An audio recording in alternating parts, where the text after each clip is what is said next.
Hi everyone, my name is Leah and I'm a handletting artist from Singapore. So today I'm going to show you basically my step-by-step process of how I go about drawing on more unconventional canvases. So yeah, like for example, like wood, plastic, glass, what else?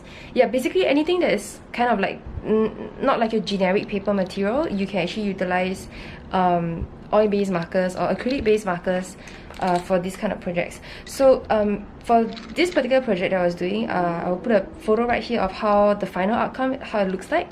But basically it was a mini library of a friend of mine.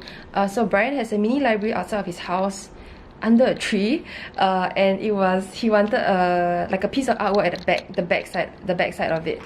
So I was using these oil-based markers that you can buy from Overdrive retail store, or if you don't live in Singapore, then you can actually buy it online.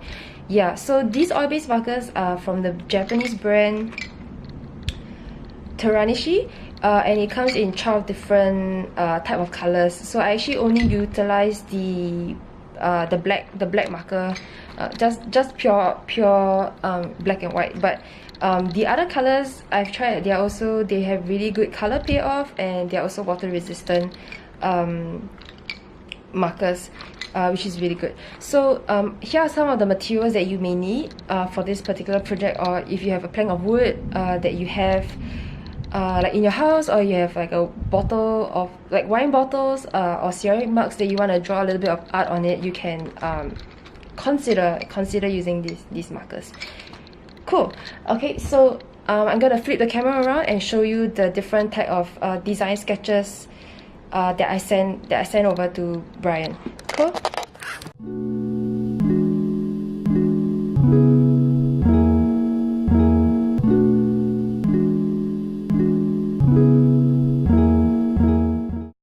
Okay, so this is the very first design sketch that I sent to Brian, and you can see that the quote is, "The more you know, the less you need."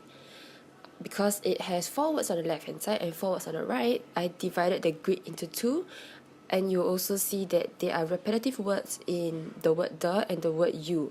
So in this case, I made these 2 words smaller in a modern monoline calligraphy style, and for the other words in like a more block sans serif style, so you can see the contrast and the difference in size to make it more visually interesting in the sense.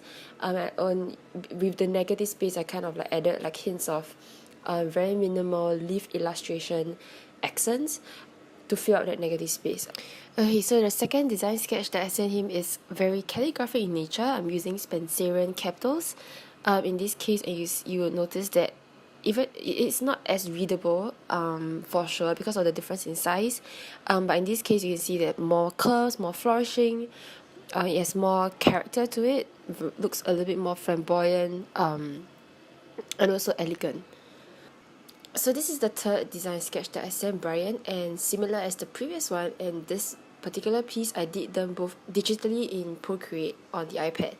For this style, it is a modern calligraphy style in monoline, so there's no thick or thins, it's just pure monoline in one single line width and line integrity.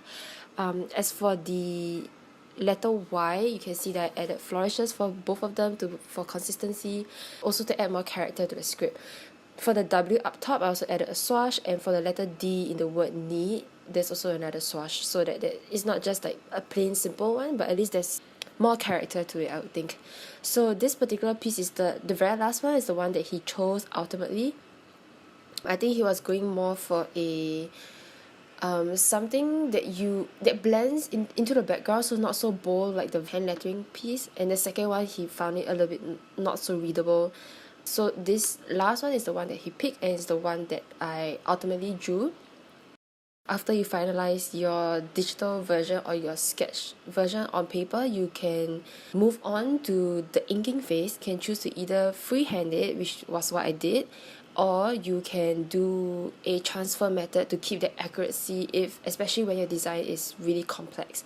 So for the transfer sketch method, you definitely need to use the carbon paper or graphite paper or a transfer paper. Basically, you want to add the transfer paper on top of whatever canvas that you're working on, so make sure that the carbon side of the paper is facing towards the canvas, and then you're going to add your sketch design on top of that transfer paper, and use a ballpoint pen or any sort of like embossing tool, that would be really great as well to trace over your whole design. So the pressure that comes from the tracing tool is gonna transfer that carbon onto the canvas directly.